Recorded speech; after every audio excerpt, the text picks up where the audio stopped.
Alright, thanks for joining us here on Adventures of Greg and Sabrina, and we're covering some really cool stuff. Some 8BITDO that works great with analog type devices. 8BITDO does a lot of stuff, a lot of controllers, all different types for Xbox, PlayStation, and everything.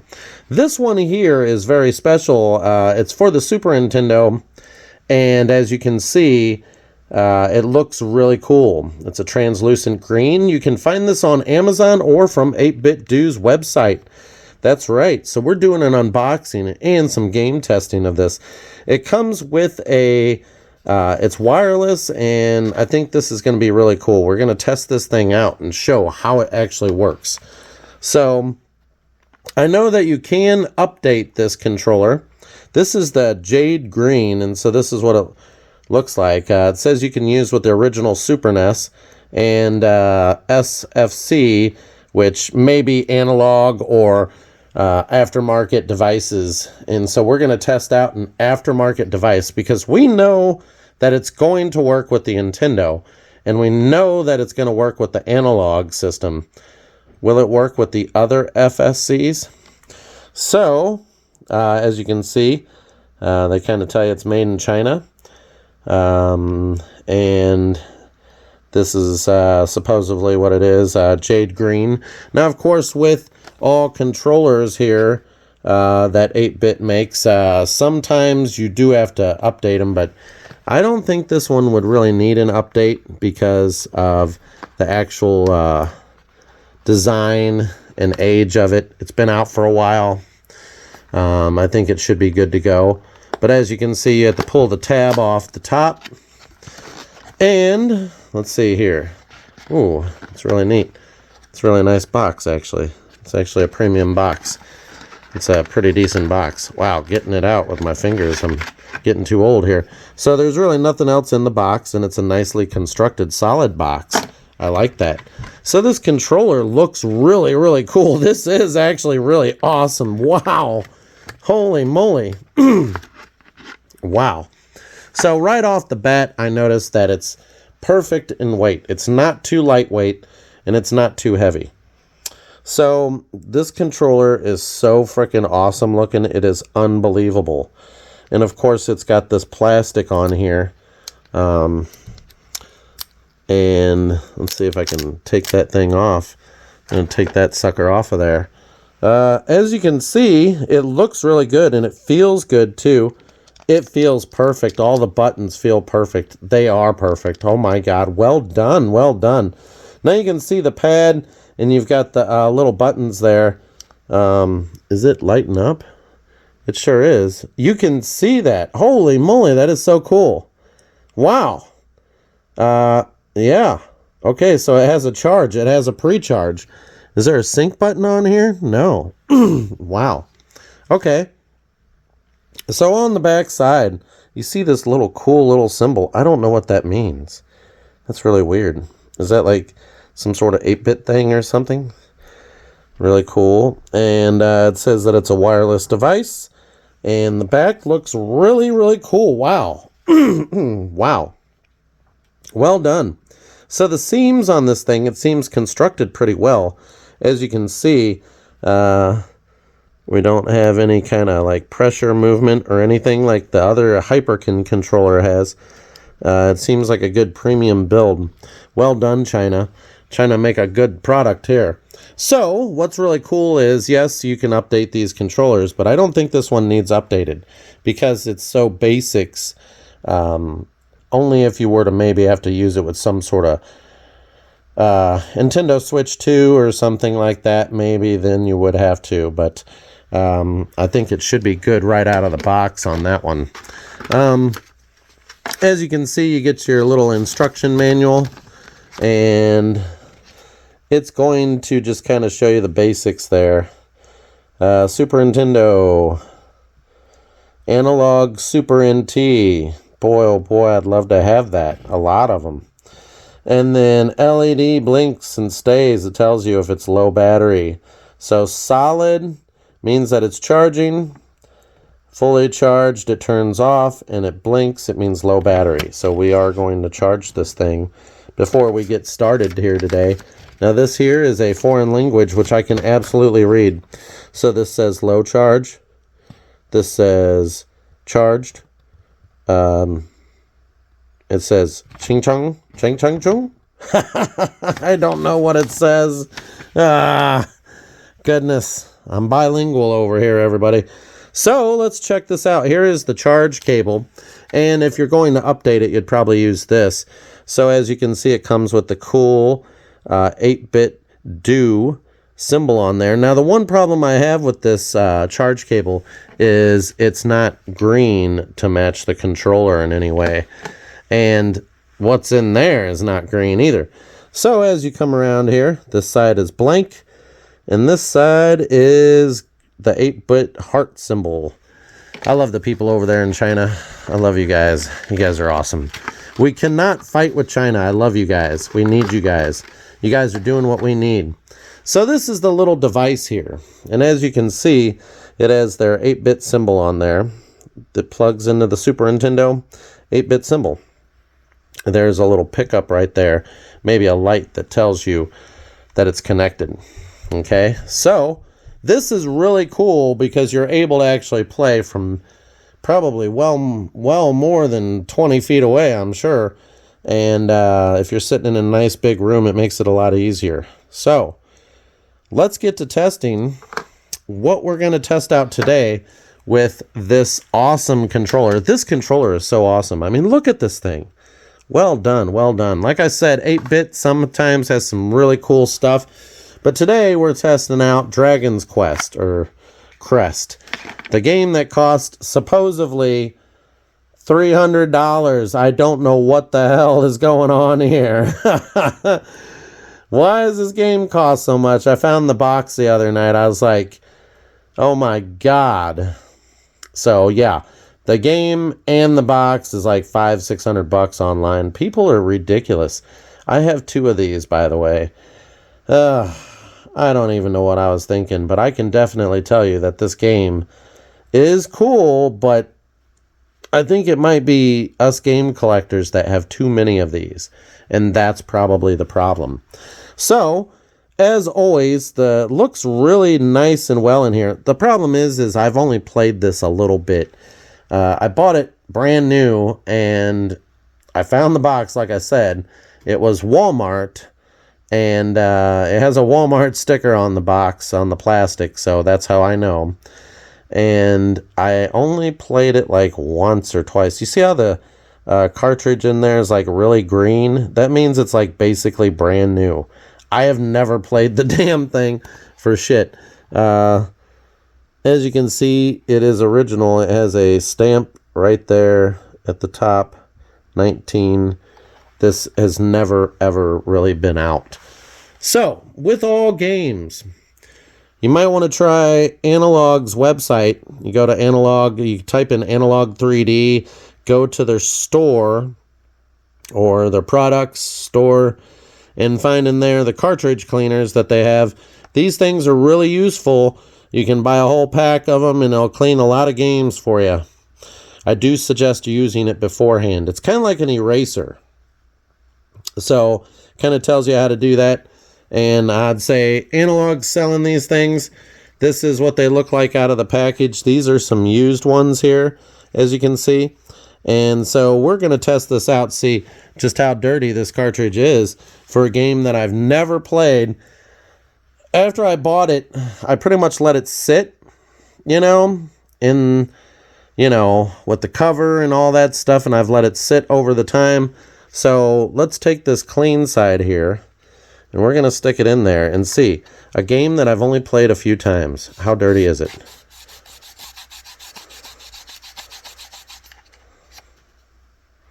Holy shit. That's really dirty, guys. Wow. That's more dirty than my 64 games. Oh. That's not good. So let's clean this side here. Wow. I'm actually pretty impressed with this cleaner here. Holy moly.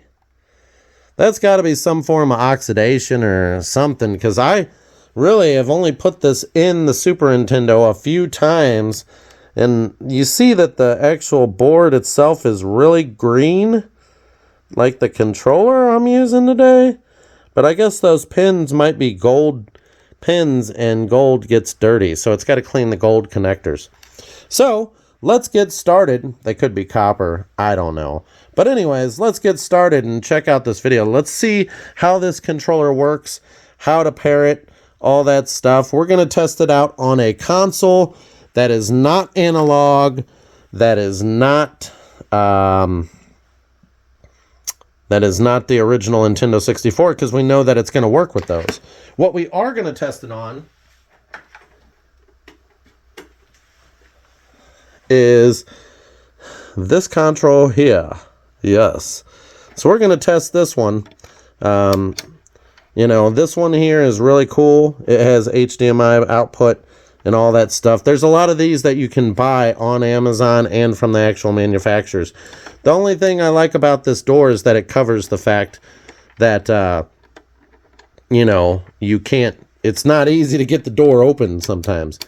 So, but it covers from dust getting in there. So I like that. That's why I like it.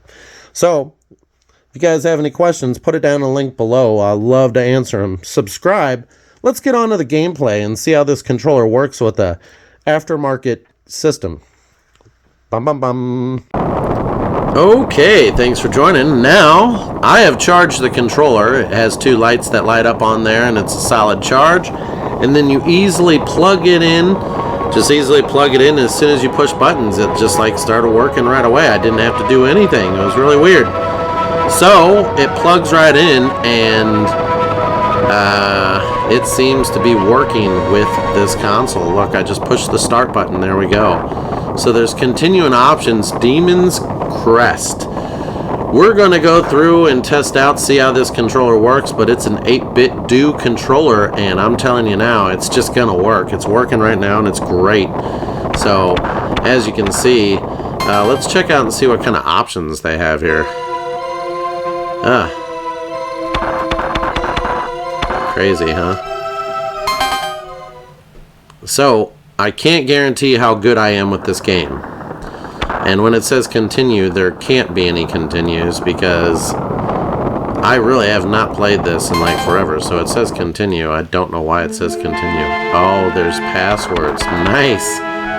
Okay, so, yeah, that should just say password, not continue. So, let's do no commentary and check out this really cool game that's way overpriced on eBay. Let's get to it, folks. No commentary.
Okay, so as you can see, this game has a lot to it, and I'm sure that I could play without getting hit.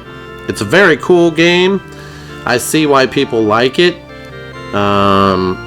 It's not as good as Super Metroid, but it is pretty cool. So hats off to those guys that made this game. For some reason, it's very, very expensive. I didn't know that these games were going to be this overpriced. I just so happened to come across it, and I'm like, holy moly. So it looks like people, I mean, until people die, you know, they're not going to come off of their collections, as you might know. So people that have all these video game collections, apparently they're worth something. And they still work and play. So as you can see, there's fire power, there's crest power, spell, potion. Obviously, I haven't played the game in forever, so I wouldn't suggest me doing a full run-through on here to show you guys. Just wanted to give you a little taste of the game. The controller works perfect. And as you can see, there's obviously some sort of jewels that fill in on the right side above the GP there. I would say before I do a full walkthrough on this actual game, I would rather do the research on where everything's at, what's required, what's the best stuff. I'm sure there's many of game guides out there, so this obviously will be a later date playthrough type thing where I will do a walkthrough, and other people already do this stuff, so you know, for me to do it, it'd kind of be defeating the purpose. But at some point I will upload some walkthroughs, and this is a great game and it looks beautiful on here. So as far as it goes, Hyperkin and 8BitDo, both controllers work great, and thank you guys for joining tonight.